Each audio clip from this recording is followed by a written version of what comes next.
ঠাকুর মা স্বামীজির শ্রীচরণে ভক্তিপূর্ণ প্রণাম জানিয়ে আজকের নিবেদন আনন্দময় পুরুষ স্বামী বোধস্বরূপানন্দ। পুণ্যভূমি বেলুড় মঠ রামকৃষ্ণ সংঘের পরম পূজনীয় অধ্যক্ষ মহারাজজির আবাস। বসন্তকাল মাঘের শুক্লা দ্বিতীয়া। শ্রী রামকৃষ্ণদেবের মানসপুত্র স্বামী ব্রহ্মানন্দজির পুণ্য জন্মতিথি।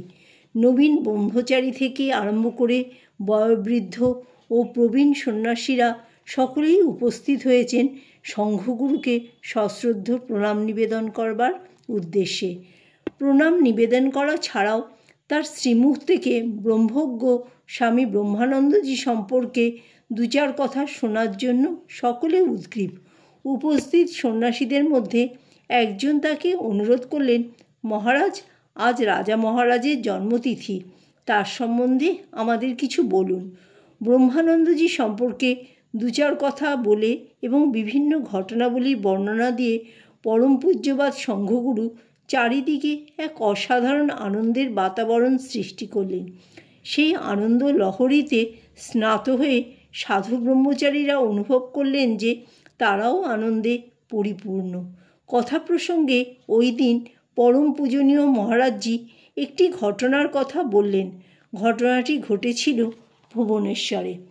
কলকাতা থেকে কয়েকজন কলেজের ছাত্র ভুবনেশ্বর শ্রী রামকৃষ্ণ মঠে গিয়েছিল স্বামী ব্রহ্মানন্দজির সঙ্গে সাক্ষাৎ করতে।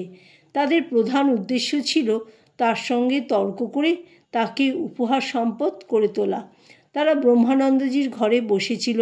ঘরের দরজা ছিল বন্ধ। কিছুক্ষণ পরে সেই ঘর থেকে উচ্চস্বরে হাস্যরব শোনা যেতে লাগলো। এইভাবে কিছুক্ষণ কেটে গেল। ছাত্ররা ঘর থেকে বেরিয়ে এসে বলতে লাগলো, আজ আমরা এক আনন্দময় মানুষকে দেখলাম। এই ঘটনার বর্ণনা শুনে পূজনীয় সংঘগুরুর কক্ষে উপস্থিত সাধু ব্রহ্মচারীরাও সাদৃশ্য অনুভব করে চমৎকৃত হলেন। কারণ যার শ্রীমুখ থেকে এইসব কথা তারা শুনলেন তিনি নিজেও এক আনন্দময় পুরুষ।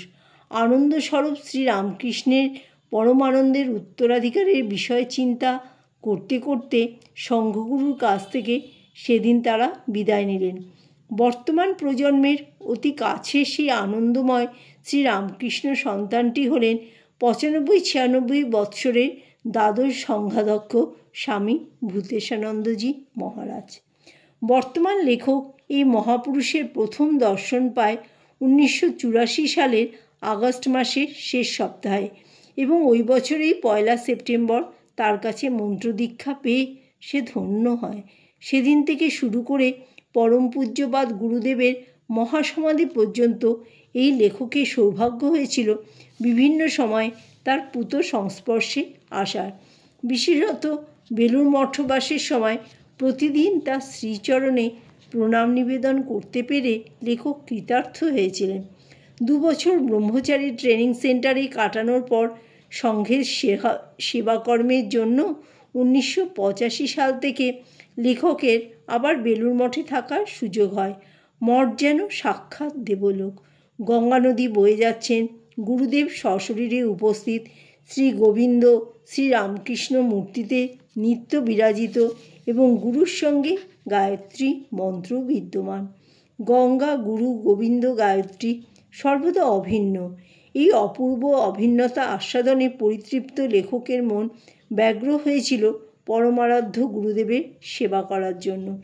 অনেক অনুরোধ উপরোধের পর সম্ভবত 1995 সালের সেপ্টেম্বর মাসে পূজনীয় গণেশ মহারাজ এ বিষয়ে অনুমতি দিলেন।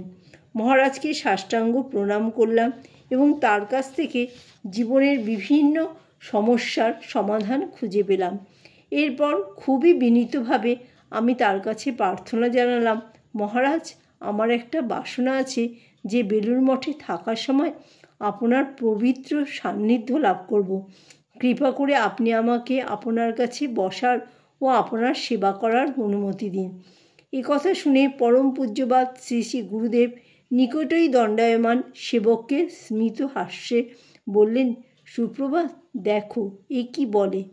এত ভালোবাসার সঙ্গে তিনি কথাগুলো বললেন যে আমার মনে হলো তিনি আমাকে তার সেবা করার অনুমতি দিচ্ছেন।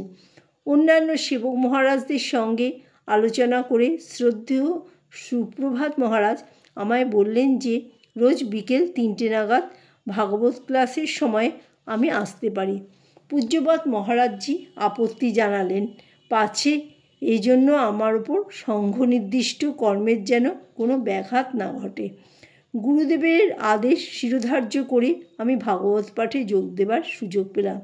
প্রায় 3 বছর আমি তার ঘনিষ্ঠ সান্নিধ্য লাভ করে কৃতার্থ হয়েছিলাম। প্রায় প্রতিদিনই ভাগবত ক্লাস শেষ হবার পর কিছুক্ষণ তার পদসেবা করার সৌভাগ্য হতো।